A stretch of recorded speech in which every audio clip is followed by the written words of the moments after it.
hermanos, pueden abrir la palabra de Dios en Mateo capítulo 7. Mateo capítulo 7, versos 24 al 29, es donde estaremos en esta tarde. Mateo capítulo 7, versos 24 al 29. Voy a leer en la versión Reina Valera contemporánea y dice así la palabra del Señor: a cualquiera que me oye estas palabras y las pone en práctica, lo compararé a un hombre prudente que edificó su casa sobre la roca. Cayó la lluvia, vinieron los ríos y soplaron los vientos y azotaron aquella casa, pero esta no se vino abajo porque estaba fundada sobre la roca. Por otro lado, a cualquiera que me oye estas palabras y no las pone en práctica, lo compararé a un hombre insensato que edificó su casa sobre la arena. Cayó la lluvia, vinieron los ríos y soplaron los vientos y azotaron aquella casa, y ésta se vino abajo y su ruina fue estrepitosa. Cuando Jesús terminó de hablar, la gente se admiraba de su enseñanza, porque les enseñaba como quien tiene autoridad y no como sus escribas. Dios bendiga la palabra de Dios. El cimiento es la parte de un edificio, la parte debajo de un edificio sobre la cual descansa toda la estructura de un edificio, ¿cierto? Eso es lo que se conoce y se sabe que es un cimiento, la parte base en donde descansa toda la estructura de un edificio. Un arquitecto escribió sobre por qué es tan importante tener buenos cimientos. ¿Cuál es la razón de por qué tiene tanta importancia los cimientos? Y él dijo, la parte básica de los cimientos es soportar la carga de todo el edificio. Una buena y fuerte base mantiene el edificio de pie, mientras las fuerzas de la naturaleza causan estragos. Los cimientos bien construidos mantienen a los ocupantes del edificio seguros durante calamidades como terremotos, inundaciones, fuertes vientos, etc. Los cimientos deben ser construidos de tal manera que impidan la humedad del suelo, se filtre y debilite la estructura.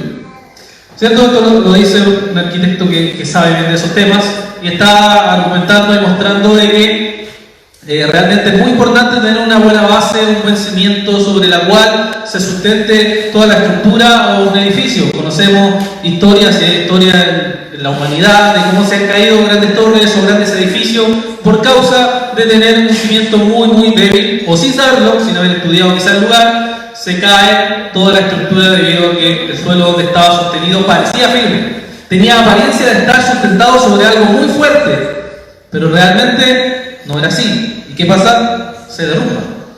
Se derrumba. Y lo más terrible de un derrumbe de algo que está sustentado sobre un edificio no es solo la caída del edificio, sino que lo más terrible de eso es la pérdida de las vidas humanas por causa de la negligencia de haber construido en ese edificio. Parecía algo sólido, parecía tener una base muy fuerte, pero en verdad no tenía, sino que era simplemente una base superficial, o como dice Jesús, era una base de arena. En el mundo antiguo, como en la actualidad, se caían los edificios y sufrían pérdidas, y no sabemos la razón de por qué. Por ejemplo, en Lucas capítulo 13, verso 4, el Señor está contando el derrumbe de una cierta torre. En Lucas 13, 4 dice, cuando está hablando con los discípulos, y en el caso de los 18 que murieron aplastados al derrumbarse la torre de Siloé, ¿creen ustedes que ellos son más culpables que el resto de los habitantes de Jerusalén? Ya tenemos unos casos ahí de derrumbes donde mueren personas, vidas humanas son destruidas por causa de eso. Lo que Jesús quiere apuntar simplemente con esta ilustración es preguntarnos a nosotros mismos bajo qué cimiento está fundamentada nuestra vida. ¿Es un fundamento sólido o es un fundamento superficial? ¿Es algo que está cimentado en la roca o algo que está cimentado en la arena? ¿Es capaz de soportar todas las aflicciones de la vida o no es capaz de soportar ninguna aflicción de la vida? Vivimos en un mundo caído y vamos a enfrentarnos a diversas circunstancias como cristianos, y eso va a revelar finalmente en qué está sustentada nuestra vida, cuál es el fundamento en el cual nuestras creencias descansan. ¿Es algo sólido o es algo simplemente superficial? Entonces Jesús pone dos ejemplos que llega, y lo que está pasando aquí es que Jesús está llegando al final, y por fin estamos llegando al final del Sermón del Monte. Jesús está terminando, está haciendo un cierre, como es Jesús, con un cierre espectacular, una aplicación maravillosa de todo lo que el Señor ha venido enseñando a través del capítulo 5 hasta llegar al final de este capítulo 7. Está haciendo una aplicación de todo lo que el Señor ha venido mostrándonos a través de este sermón. Y recordaremos un poco de ello, por supuesto. El Señor nos enseñó las bienaventuranzas, que los creyentes éramos bienaventurados, y que al ser bienaventurados por la obra de Cristo, lo que hacemos es ser sal y ser luz del mundo. Mantenemos al mundo, iluminamos al mundo por las buenas obras que hacemos, y así manifestamos al mundo quién somos realmente. También nos enseñó que Él no vino a abrogar la ley ni los profetas, sino que Él vino a cumplir. Y a cumplir de tal manera de mostrar el propósito real que tenía la ley, o los mandamientos de la ley, que no eran simplemente algo externo, sino que era algo que era del corazón, ¿recuerdan? Del corazón, de lo profundo. No era simplemente el acto, sino que era la intención detrás de ese acto. No era simplemente la ira, el adulterio, el divorcio, los juramentos, sino que era realmente qué había en el corazón de cada una de las personas por lo cual lo hacían. También nos enseñó que no es suficiente ser una persona religiosa. No es simplemente venir y orar y ayunar, ¿cierto? Sino que es cómo lo hago en el corazón también. Si lo hago para Dios o si lo hago para los hombres. ¿Cuál es la intención real que hay detrás de eso? Nos mostró que no deberíamos aferrarnos a las cosas de este mundo ni estar ansiosos por las cosas de este mundo, sino que nuestro corazón debería descansar no en las riquezas o en las cosas que tenemos, sino solamente en Dios. Ese debería ser nuestro descanso. Y luego ya en el capítulo 7 llega a este punto y el Señor quiere tomar todo eso que nos ha venido diciendo y aplicarlo a través de esta ilustración que tiene dos cimientos. Y nos encontramos entonces con el primer cimiento, o la primera parte de la ilustración del verso 24 al verso 25, donde el Señor dice, después de haber enseñado todas las cosas que anteriormente hemos visto, la otra versión de la Biblia nos dice lo mismo en NBI: todo el que oye estas palabras y las pone en práctica es como un hombre prudente que construyó su casa sobre la roca. NTV: todo el que escucha mi enseñanza y le sigue es sabio. O sea, nos dice que aquel que escucha las palabras de Dios y las pone en práctica es realmente el hombre prudente o el sabio. No solamente el que la escucha, sino el que la pone en práctica. Incluso el verso paralelo de Mateo, en Lucas 6:48, nos dice algo más interesante. Nos dice que este hombre cava hondo y pone los cimientos sobre la roca. En Lucas 6:48. Entonces, realmente se fundamenta esta persona en lo que ha escuchado y lo trae a su vida y lo pone en práctica y se construye una base sólida. Y de ahí empieza a edificar toda su vida. Los rabinos debatían qué era más importante. ¿Era más importante oír la ley de Dios o cumplir la ley de Dios? Había una especie de debate entre ellos, pero la mayoría concluía que oírla era lo más importante porque uno no podía cumplirla sin oírla. Y la Escritura nos muestra que ambas cosas son importantes. Si vemos desde el Antiguo Testamento hasta el Nuevo Testamento, nos encontramos que el Señor lo que espera de nosotros no es que solamente escuchemos sermón tras sermón, enseñanza tras enseñanza, sino que lo que espera de nosotros es que nosotros pongamos en práctica esa enseñanza. Cuando le daba la ley en el Antiguo Testamento, y podemos verlo en dos versículos, Deuteronomio 6:3 en el Antiguo Testamento, y en el Nuevo Testamento lo podemos ver en Lucas capítulo 11, verso 28.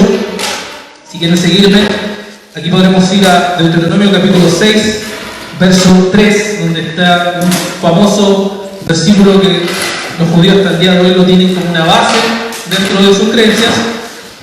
Deuteronomio 6:3, el Señor dice: oye Israel, y asegúrate de ponerlos por obra, para que te vaya bien en la tierra que fluye leche y miel, y te multipliques tal y como el Señor y Dios de tus padres te lo ha prometido. O sea, le dice: oye Israel, muy importante oír, pero a la vez le dice: ponelo por obra. No es suficiente escuchar la ley de Dios. tienes que poner por obra la ley de Dios.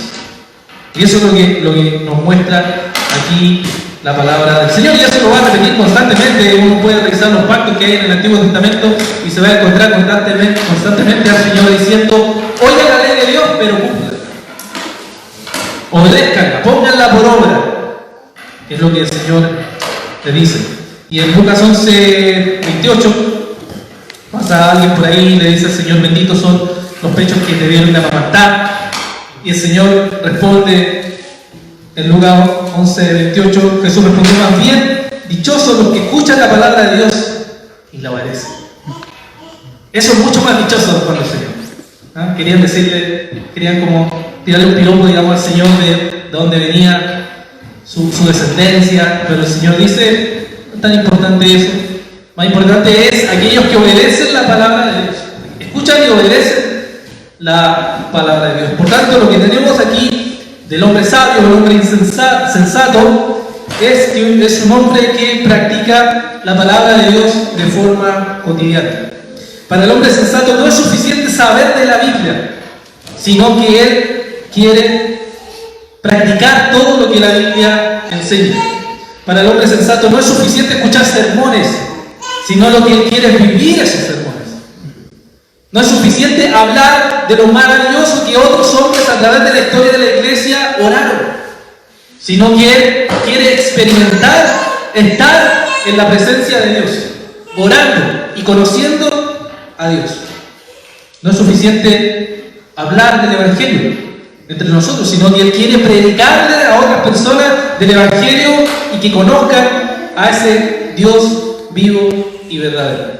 O sea, lo que él quiere es que la enseñanza que él está aprendiendo es llevarla al mundo y predicarle a las personas y anunciarle el Evangelio y que escuchen lo que Dios ha dicho en su palabra. Y quiere vivirla de forma personal con Dios. Eso es lo que realmente anhela. ¿Por qué? Porque el hombre sensato o sabio está constantemente edificando su vida alrededor de la palabra de Dios y sabe que esa palabra de Dios es la roca firme que es Cristo, y en la cual puede descansar seguro. Y pase lo que pase a su alrededor, sabe que la única cosa segura que hay en este mundo realmente es Cristo. Porque es la palabra, porque es la roca, porque es lo único donde yo puedo poner todas las cosas de mi vida, solamente en Él. Y hay varias características que uno puede pensar a través del Sermón del Monte o de las cosas que el Señor enseñó que el hombre sensato hace. Podríamos decir que, en primer lugar, el hombre sensato o el hombre sabio es un hombre que tiene deseos por conocer más a Dios. Tiene deseo de conocer más a Dios. Recuerdan que vimos que en el Sermón del Monte la primera enseñanza que el Señor nos dio es que éramos bienaventurados los pobres, los mansos y los que tenían hambre y sed de justicia. Y ese deseo intenso del corazón es un deseo que Dios ha puesto en nosotros como creyentes. Y un hombre que quiere edificar su vida conforme a la voluntad de Dios tiene deseos de conocer a Dios. Tiene deseos de anhelar a Dios, de deleitarse en su presencia. Y es como el salmista nos dice que se deleita en la ley de Dios de día y de noche. Salmo 1, conocido versículo. O como el Salmo 42, cuando dice: mi alma tiene sed de ti. Mi alma o mi carne te anhela y te desea. Ese es un deseo que uno tiene en el corazón. El hombre sensato está buscando a Dios y quiere que su vida cristiana crezca, avance. Quiere buscar al Señor en oración, quiere estudiar más de la palabra de Dios, porque sabe que ahí puede conocer a Dios. Sabe que ahí puede obtener más y más vida, porque ahí está la verdad del Señor. David Brainerd, que era un conocido pastor misionero, escribió en su diario, un diario conocido, una frase donde dice: oh, si mi alma estuviera envuelta en el amor divino y mis anhelos y deseos de Dios aumentaran. Oh Dios bendito, Dios mío, déjame subir hasta estar cerca de ti y amar y desear y luchar y extenderme hacia ti para la liberación de mi cuerpo del pecado y de la muerte. Ahí hay un deseo de su oración, es desear entrar en la presencia de Dios y estar buscando constante y continuamente. Y eso es lo que hace un hombre sensato, construye su vida a partir de la edificación sólida, que es buscar a Dios, desear a Dios, conocer a Dios, sed de Dios en nuestra vida.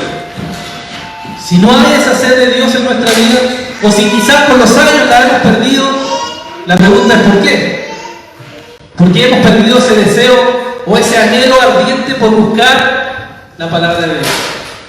¿Qué pasó con los años? ¿Qué pasó esos deseos, esos anhelos cuando uno conoce a Dios, cuando está deseoso de predicar la palabra de Dios, cuando está deseoso de estar tiempo con el Señor? ¿Por qué se apagó? ¿En qué está modificando entonces nuestra vida? Si no es en el Señor, si no es en buscar en su palabra y en oración a Dios, ¿en qué está modificando nuestra vida? En segundo lugar, el hombre sensato es un hombre que conoce lo peligroso de su corazón. El Señor enfatizó a través de las enseñanzas que nos dio en el Sermón del Monte que no era suficiente el mandamiento en sí, sino que tenía que estar motivado correctamente. Si no está motivado correctamente, el hecho en sí finalmente se transformaba en algo externo y se transformaba en algo hipócrita. Por eso un hombre sensato sabe y reconoce las tentaciones que hay en su corazón. Él sabe cuál es su tentación. Él conoce cuál es su inclinación pecaminosa y por tanto está siempre cuidando sus pensamientos y sus motivaciones porque sabe que proviene del mal. Y el Señor Jesucristo en unos capítulos más adelante lo va a decir en Mateo 15, 19, donde dice: porque del corazón salen los malos deseos, los homicidios, los adulterios, las fornicaciones, los robos, los falsos testimonios, las blasfemias. El hombre sensato está constantemente examinando por qué hago lo que hago. ¿Se ha detenido a pensar en algún momento por qué hace lo que hace? ¿Por qué está orando? ¿Por qué está predicando? ¿Por qué está tocando en la iglesia? ¿Por qué está sirviendo en cierta área de la iglesia? ¿O por qué no lo está haciendo?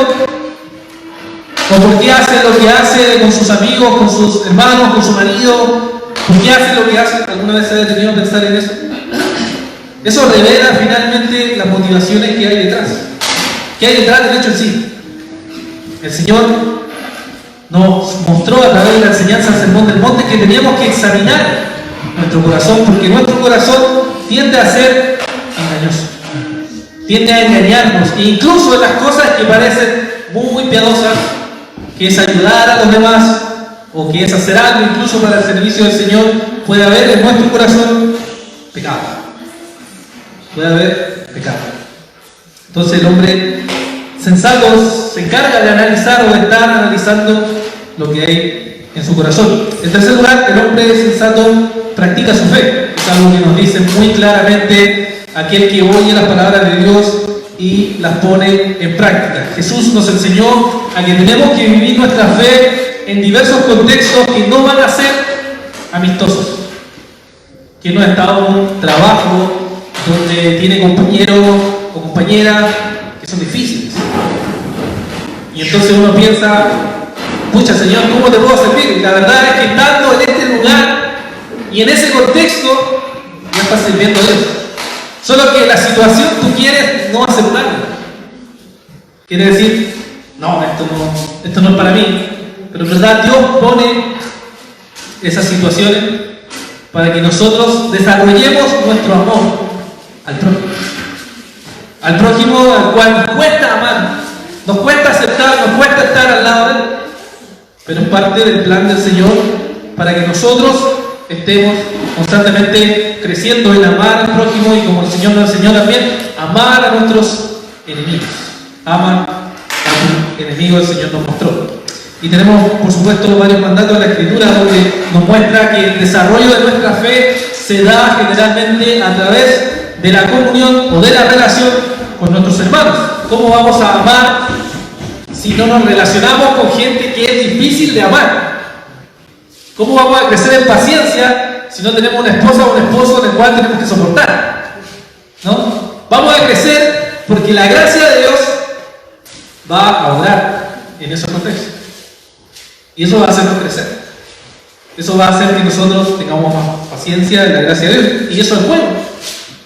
Es bueno porque Dios ha determinado que así sea. Para que nuestro crecimiento espiritual avance en la vida comunitaria. Y por eso Santiago capítulo 1, versos 2 y 3, dice: hermanos míos, considérense muy dichosos cuando estén pasando por diversas pruebas.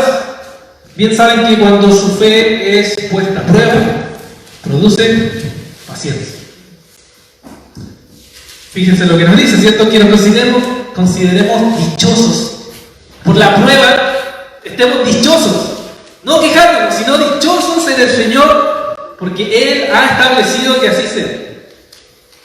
¿Para qué? Para que produzca paciencia en nosotros. También tenemos, en cuarto lugar, que el hombre sensato se esfuerza por discernir las cosas a la luz de la palabra de Dios. Y eso es otra de las cosas que el Señor Jesucristo nos enseñó.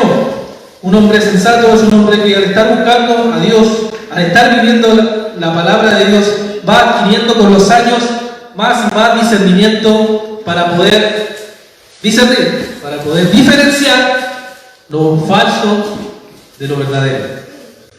¿Recuerdan cuando quizás años atrás, o yo cuando estuve en años atrás en otras iglesias y estaba sentado escuchando sermones y a veces había cosas que se decían y uno quedaba como, qué raro, y hay algo como que no me callo, no sé qué es, pero hay algo que no tiene mucho sentido. Eso era el discernimiento, pero no lo habíamos desarrollado, no sabíamos bien lo que la Biblia decía, no sabíamos cómo responder, no sabíamos cómo objetar lo que se nos estaba diciendo, pero con los años uno al escuchar y al ser expuesto a la palabra de Dios constantemente y continuamente a sana enseñanza, uno va pudiendo distinguir.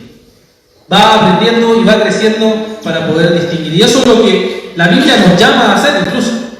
Recuerden el apóstol Pablo en 1 de Tesalonicenses capítulo 5, verso 21, donde les dice: examínenlo todo, retengan lo bueno. O sea, tenemos que ser críticos por naturaleza. No en el sentido negativo, sino en el sentido de examinar, de analizar las cosas que se nos están exponiendo a partir de la palabra de Dios. Tenemos que ser personas que analizamos lo que se nos dice. Entonces, si tomamos al hombre prudente, sabio, como dicen otras versiones, que está ante las circunstancias de la vida, y de repente, como dice Jesús, cayó la lluvia, vinieron los ríos, soplaron los vientos, llegan sin aviso. No que uno tiene que ver el pronóstico del tiempo, viene una tormenta, sino que dice que llega, cae la lluvia, vienen los ríos, soplan los vientos, simplemente llegan y golpean la vida. Si nosotros supiéramos que el día de mañana vamos a morir, seguramente nuestra actitud sería diferente. Si supiéramos que vamos a perder a un ser querido y está muy cerca por suceder, seríamos diferentes, ¿no? Pero no lo sabemos. Y vivimos en este mundo caído donde las dificultades aparecen y llegan. Y cuando llegan, ¿qué pasa? Se remueve todo. Todo se remueve, todo se golpea. Y ahí es donde aparecen, ¿qué cosa? La convicción. Ahí es donde realmente nos damos cuenta qué es lo que nosotros creemos. ¿Qué es lo que tú crees? ¿Qué es lo que yo creo? ¿Qué es lo que nosotros creemos realmente? Cuando alguien muere, o cuando nos enfrentamos a un momento difícil, o cuando deseamos algo, pero no se da. Y ahí nuestras convicciones son puestas a prueba. Se ven mojados por la lluvia, se ven azotados por la ola, se ven golpeados por el viento. Nuestras convicciones se enfrentan. Y el apóstol Pablo, me gusta este versículo donde el apóstol Pablo más o menos resume lo que es ser golpeado, pero no totalmente destruido. Recordará ese pasaje en 2 Corintios capítulo 4, el apóstol Pablo escribe 2 Corintios capítulo 4, versos 7 al 10. Dice: pero tenemos estos tesoros en vasos de barro, para que vea que la excelencia del poder es de Dios y no de nosotros, que estamos atribulados en todo, pero no angustiados, en apuros, pero no desesperados, perseguidos, pero no desamparados, derribados, pero no destruidos. Siempre llevamos en el cuerpo y por todas las partes la muerte de Jesús, para que también la vida de Jesús se manifieste en nosotros. ¿Se dan cuenta el contraste que hace el apóstol Pablo? Dice, estamos en una situación difícil, estamos sufriendo, estamos angustiados, pero no estamos destruidos. Estamos sufriendo persecución, pero no estamos sin esperanza. Y eso es lo que los cristianos tenemos. Podemos enfrentarnos a la situación más extrema y más difícil de nuestra vida, pero debido al Evangelio, nuestra esperanza siempre está y siempre sigue firme. ¿Por qué? Porque estamos fundamentados en el Señor. Y el Señor es quien nos provee esa esperanza. Venga lo que venga, prueba que venga, al estar cimentado sobre el Señor, no puede ser destruido. Y eso es lo que el Señor nos dice en la primera parte de esta comparación o de esta ilustración. Y luego pasa al otro extremo o al otro punto que el Señor nos va a mostrar en el verso 26 al verso 27, el que está edificado sobre la arena, ¿cierto? Dice, por otro lado, verso 26, a cualquiera que me oye estas palabras y no las pone en práctica, lo compararé a un hombre insensato que edificó su casa sobre la arena. Aquí tenemos, ¿cierto? Entonces el otro extremo, las otras versiones de la Biblia nos dicen más o menos lo mismo, ¿cierto? Dice, pero todo el que me oye estas palabras y no las pone en práctica es como un hombre insensato que construyó su casa sobre la arena, NBI y NTV. Sin embargo, el que oye mi enseñanza y no la obedece es un necio, como la persona que construye su casa sobre la arena. Y aquí tenemos entonces el otro extremo. Y el versículo paralelo nos dice igual algo interesante. Lucas 6:49 dice, este hombre es como quien construye su casa sobre el suelo y no pone cimientos, o sea, sobre algo plano donde vienen las dificultades y simplemente se destruye. Aquel entonces insensato o aquel necio es aquella persona que puede escuchar la palabra de Dios, que puede oír la palabra de Dios, incluso externamente puede decir amén, puede decir sí, es cierto, acepto lo que tú dices, pero en su corazón no hay temor de Dios. En su corazón, en verdad, lo que él hace es lo que nos dice Proverbios 1:7, que desprecia la sabiduría y la enseñanza. ¿Por qué? Porque no hay temor de Dios en él. Ese es realmente el hombre insensato. Son personas que externamente obedecen, pero en verdad no hay un deseo real por Dios. Y eso es lo que nos dice del extremo que vimos, que el hombre sensato busca a Dios y tiene sed de Dios.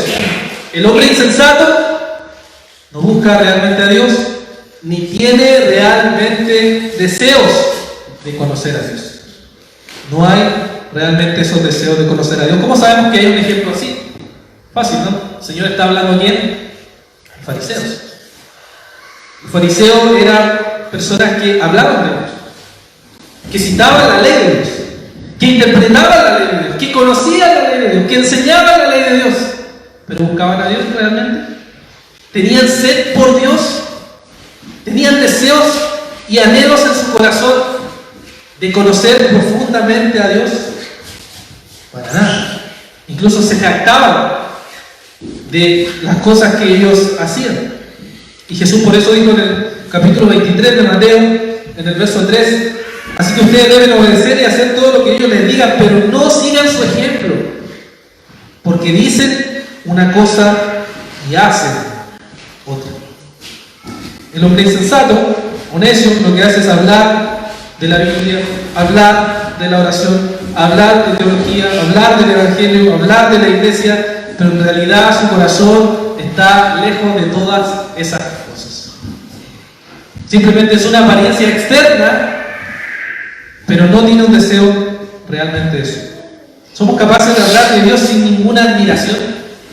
Somos capaces de hablar de la iglesia de Dios sin ningún deseo por extender el reino del Señor. Hay en nosotros ese sentido de urgencia por hablarles a otros del Evangelio, predicarle a otras personas sobre Cristo. ¿Hay realmente ese sentido en nosotros? Porque eso es lo que nos marca como gente que quiere conocer a Dios. Uno conoce al Señor y eso produce en nosotros y en nuestro corazón al deseo de predicarles a otras personas. Por tanto, al no preocuparse por conocer realmente a Dios, adivinen qué, en segundo lugar, no se preocupa de su corazón. Un hombre realmente insensato solamente enfatiza lo externo. Venir a la iglesia. Soy cristiano, hay que venir a la iglesia, ¿no? Hay que vestirse bien, hay que venir perfumado, un poco peinado quizás. Hay que venir a la iglesia. Pero luego me voy de la iglesia, saco el traje, me saco el peinado y mi vida, mis decisiones, mis pensamientos, mi gusto, nada tiene que ver con el evangelio. Simplemente vine aquí el domingo y hice lo que debía hacer. Se acabó. No hay ninguna conexión con el corazón. Mi corazón está palpitando por Cristo, está deseoso por Cristo. No hay nada de eso. Simplemente es cumplir el venir. El venir el día domingo a la iglesia. Y esto Jesús lo reflejó muy bien en muchas de sus parábolas. Pero a veces no vemos esto, por ejemplo, en la parábola del hijo pródigo, el hombre mayor, el hermano mayor, perdón, en Lucas capítulo 15, verso 29 al 30, lo dice muy bien. Dice, pero el hijo mayor le dijo a su padre, aunque llevo tantos años de servirte y nunca te he desobedecido. Tú nunca me has dado ni siquiera un cabrito para disfrutar con mis amigos, pero ahora viene este, hijo tuyo, que ha malgastado todos tus bienes con rameras y has ordenado matar el becerro por tu padre. ¿Qué estaba diciendo el hermano mayor? Estaba diciendo, yo he estado aquí siempre contigo, he siempre obedecido tu ley, he siempre guardado tus mandamientos y no me has dado nada. Esa es mi justicia. Eso es lo que yo he hecho por ti. Y tú no has hecho nada por mí. Fíjense la actitud farisea del corazón del hermano mayor, que reflejaba sin duda a los fariseos de la época. Estaba manifestando una autojusticia frente al Padre, que reflejaba a Dios. Estaba manifestándose como alguien justo. Y así mismo también los fariseos, cuando se acercaban a orar, ni siquiera oraban con Dios. Oraban, nos dice Lucas 18:11, consigo mismo. Lucas 18:11, en la oración del fariseo y el publicano, se acerca a el fariseo dice, puesto en pie, el fariseo oraba consigo mismo de esta manera. Dios mío, te doy gracias porque no soy como los demás, que son ladrones, injustos, adúlteros, ni siquiera como este cobrador de impuestos. O este publicano, como dice otra versión. O sea, venía ante Dios y oraba, pero no reconociendo que era un pecador, sino con su autojusticia, declarándose ante Dios como si Él fuera justo, como si Él fuera el mejor de todos, pero no como ese pecador. Y ese es el hombre insensato. Busca cumplir los requisitos, busca llenar con punto cierto todo lo que puede hacer por Dios, pero nunca reconociendo realmente en su corazón que es un pecador, que es Cristo, que Él es el que puede hacer la obra en mí y no yo. Y en tercer lugar, el hombre insensato, si simplemente no busca a Dios y no cuida su corazón, obviamente no tiene un discernimiento espiritual real. No hay en él eso. No hay en él un verdadero discernimiento espiritual. Y por tanto, él simplemente es engañado. Y es por eso que los fariseos no pudieron reconocer en su época, cuando Jesús vino, que Él era el Mesías, que Él cumplía las profecías, que Él hacía milagros que confirmaban que realmente Él era el Cristo, el escogido, el enviado por Dios. Ellos no pudieron reconocer eso. No pudieron ver realmente eso. ¿Por qué? Porque estaban ciegos espiritualmente. Porque sus ojos estaban vendados y no podían ver realmente. Y Jesús incluso mismo les dijo eso en Juan 8:43. Les dijo, ¿por qué no entienden mi lenguaje? ¿Por qué no pueden escuchar mi palabra?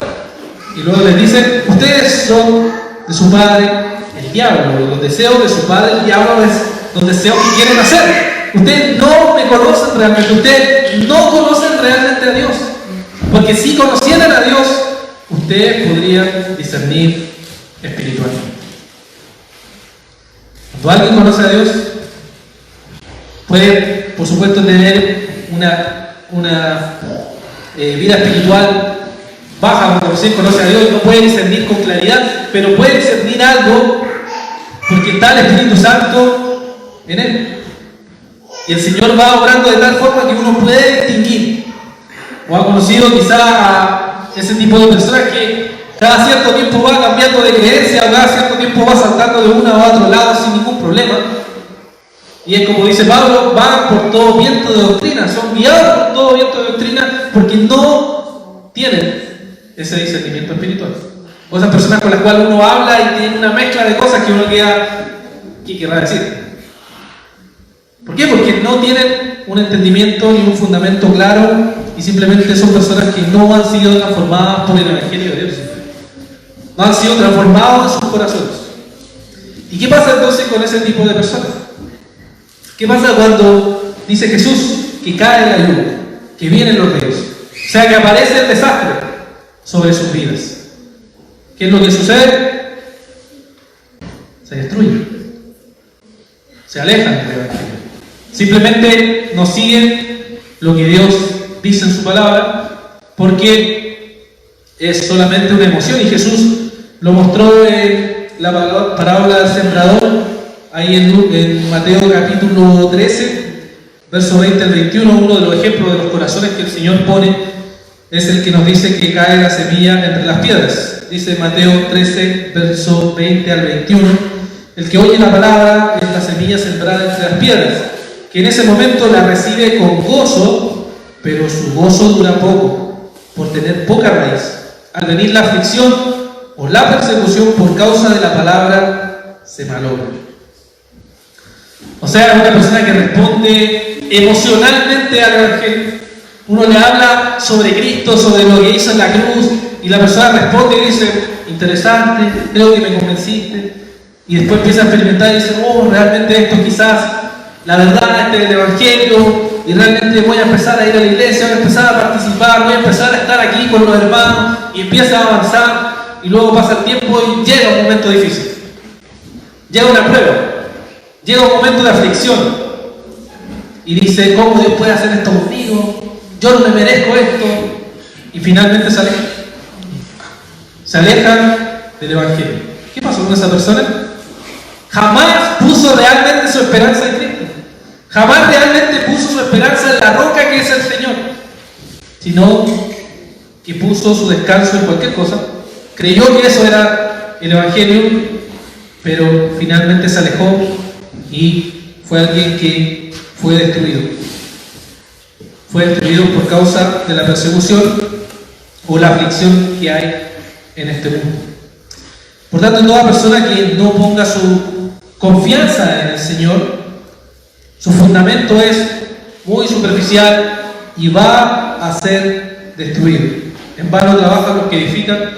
Si no edifican, si Jehová no ha edificado, ¿cierto?, ese lugar. No tiene ningún sentido ni nada realmente poner nuestra confianza en otra cosa sino en Cristo, porque la aflicción de este mundo, los problemas de este mundo, el pecado propio de nuestro corazón va a destruir. La pregunta final es que el Señor haría de esta ilustración serían sobre qué cimiento estaba fundamentada la vida, que era una de las cosas que el Señor está queriendo mostrarnos aquí. Si en una ocasión muriera la persona a la cual amas, ¿te sostendrías realmente en el Señor? ¿Descansarías realmente en Él? ¿Podrías descansar en que eso es parte del plan de Dios? Si en el momento de que Dios te quitara algo de mucho valor, algo por lo cual tú amas en tu corazón y Dios te lo quitara, ¿te sostendrías todavía en el Señor? ¿Descansarías todavía en Cristo? ¿Podrías ser probada tu fe y decir sí, descansaría en el Señor? O si en algún momento te diagnosticaran una enfermedad grave, como cáncer o cualquier tipo de enfermedad, la cual sabes que ya vas a morir, ¿te sostendrías realmente en el Señor?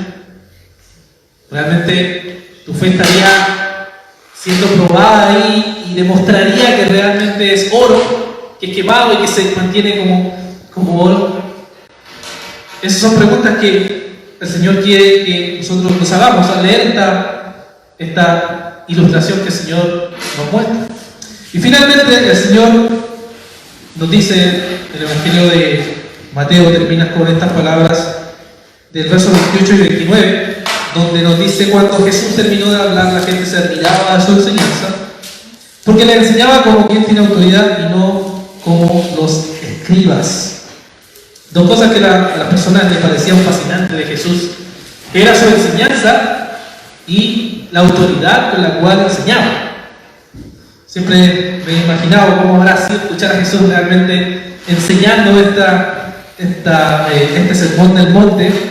Pero sabemos que, aunque esto es sorprendente en el momento en que Jesús lo enseña, no fue la única vez que Jesús sorprendió con lo que él enseñaba, sino que en otra ocasión también lo hizo cuando era más pequeño. Si recordarán ahí en Lucas capítulo 2, donde está el templo al medio, se les pierde a María y a José, ¿cierto? Y está ahí en el templo y está al medio de los doctores de la ley, y todos están sorprendidos con la capacidad de Jesús de poder responder con su respuesta a lo que él estaba diciendo. Era algo que había sorprendido a las personas. Y también cuando en Lucas 4, cuando está en Nazaret y abre el rollo de la ley y él habla y enseña y dice: esta escritura se ha cumplido delante de ustedes. Finalmente en el verso 22 dice que todos hablaban bien de él y se quedaban asombrados de las palabras de gracia que salían de sus labios. Entonces las personas se sorprendían por cómo Jesús estaba enseñando. Y uno se puede preguntar, pero si en la cultura hebrea había muchos maestros, incluso muchos tenían rabí que las personas seguían. Incluso Pablo creció a los pies de Gamaliel, ¿no? Entonces existían ese tipo de intérpretes. ¿Qué tenía de fabuloso Jesús? ¿Qué tenía realmente de interesante Jesús? Realmente lo que él tenía es que sus enseñanzas eran diferentes, porque Jesús interpretaba la ley y ponía su propia autoridad. Decía: ustedes han oído esto, pero yo les digo. O sea, ponía su propia autoridad sobre la enseñanza. Lo que hacían los escribas era interpretar, bueno, lo que dice Isaías, lo que dice Abacú, lo que dice Ageo, esto es así, etc. Pero Jesús decía: no, yo tomo eso, dice esto, pero yo interpreto esto. Y él ponía su plena autoridad sobre la enseñanza. Y eso parecía y era asombroso para él. Era realmente asombroso lo que el Señor enseñaba. Y en segundo lugar, el Señor lo hacía con una autoridad única. Él tenía una autoridad única para enseñar y mostrar lo que esta enseñanza decía. ¿Por qué? Porque nuestro Señor Jesucristo, sabemos que Él decía y dijo en muchas ocasiones que Él no venía a enseñar solamente esta doctrina porque era mía, sino porque el Padre me había enviado a enseñar esta enseñanza. El Padre es quien me ha dado esta enseñanza y yo he venido a enseñarla y a mostrarles a ustedes el camino. Y Jesús era el único que podía decir, Juan 8:46, ¿quién de ustedes puede acusarme de pecado? Jesús era el único que podía decir eso. ¿Quién de nosotros puede decir eso? ¿Quién puede acusarme de pecado? Todos me apuntan, ¿cierto? Pero a Jesús, ¿quién podía acusarlo de pecado? Nadie. Nadie podía acusarlo de pecado. ¿Por qué? Porque Jesús era Dios encarnado. Porque Jesús era Dios que había venido a morir en la cruz del Calvario, a vivir una vida perfecta y ser sacrificado y resucitado el tercer día para darnos vida. Y por eso Él tenía esa autoridad única y gloriosa, que es en sí mismo el Evangelio.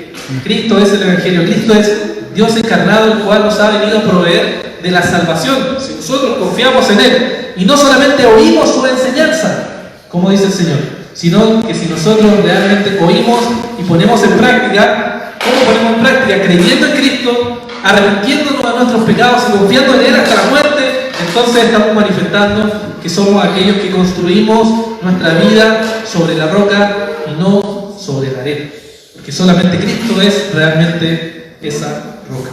Oremos a Dios. Padre,